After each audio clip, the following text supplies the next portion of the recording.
This is a quick look at the EcoSmart Tankless Water Heater. This is the Eco 27. It's the 27 kilowatt model. Here we can see I have it mounted on the wall here in my utility closet. Here's the hot and cold lines coming into the unit. And on the front of it, you'll see there's a little dial here, which you can change the temperature that you want the water to come out at.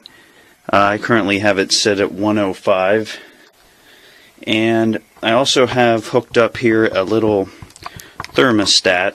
Let's see if I can actually zoom in on it here, and we can take a look at the water, see how accurate the temperature gauge is on the unit. Right now we're at 58 degrees Fahrenheit with just the water sitting in the pipes.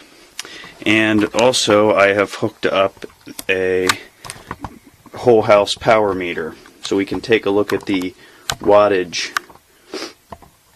Currently I'm sitting at about 741 watts, it looks like. I have a PC on and some lights and some other things. I think I've been hovering right around that 741 here. So we'll see how much this jumps by when we crank on the heat here. So I have it set to 105 degrees. I'll go ahead and turn on a faucet to hot. Okay. And as soon as it detects the flow, you can see the LED on the unit kicks on to its setting of 105 degrees. And here we can see the inline thermostat that I have hooked up. Now we're passing 80, and let's see, I have it set to 105. Let's see how accurate it is. Let me test the faucet. Yep, faucet's nice and hot already.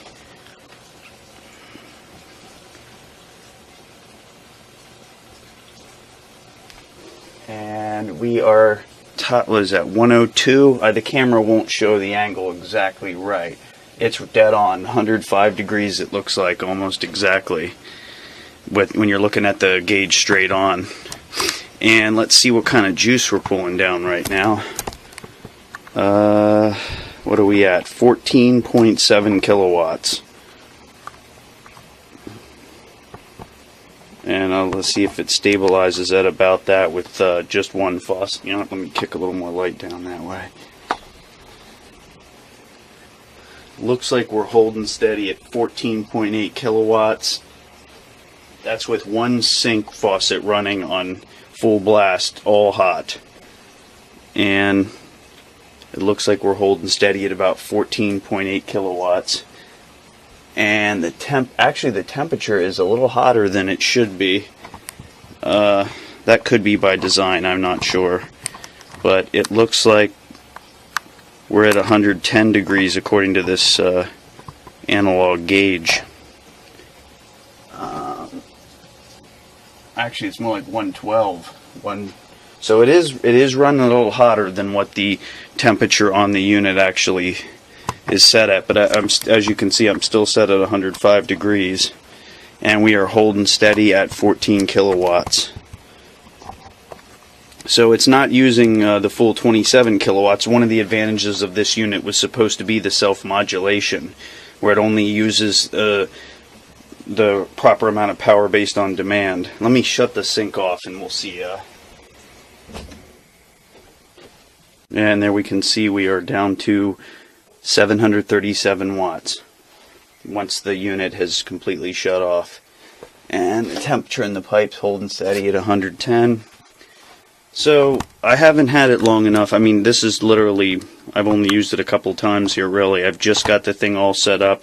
You can see I have I use the Shark Bite hot water heater connectors. They're really easy to use. And you can also see here's where this thing does take, and at least this particular model does take 3 40 amp 220 volt breakers with 8 gauge cable. So I stopped over at Home Depot, picked up some 8 gauge cable, and mounted it here on the wall. Runs right up into the bottom of the breaker box. So far, so good. I mean, it works as advertised. I'll have to see how much I'm, saving. The real point of this being saving energy. So we'll have to take a look here and see when my monthly bill comes here, how much of a reduction in power usage I have.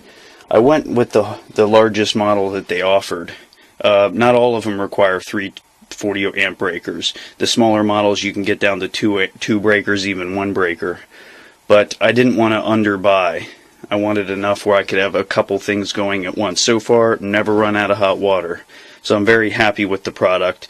I'll try to update the comments once I figure out if the energy savings is really paying off.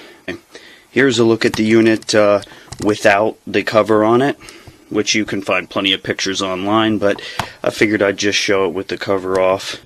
There you can see the wires coming in from the breaker box, the three lines, each running, and there's also a ground line as well.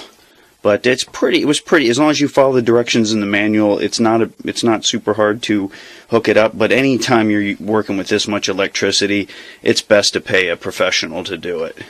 If all you need to, the plumbing's really the easier part.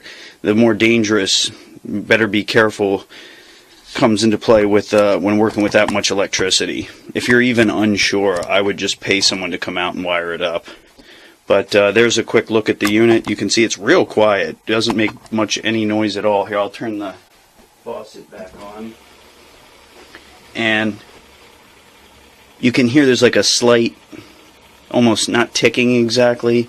I think what that noise is actually is the flow sensor that's measuring how much water is flowing. It makes a slight noise, but other than that, since there's no real moving parts other than water flowing through it, it makes basically no noise.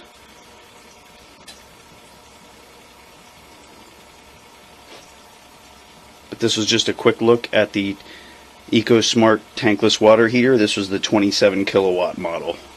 Thanks.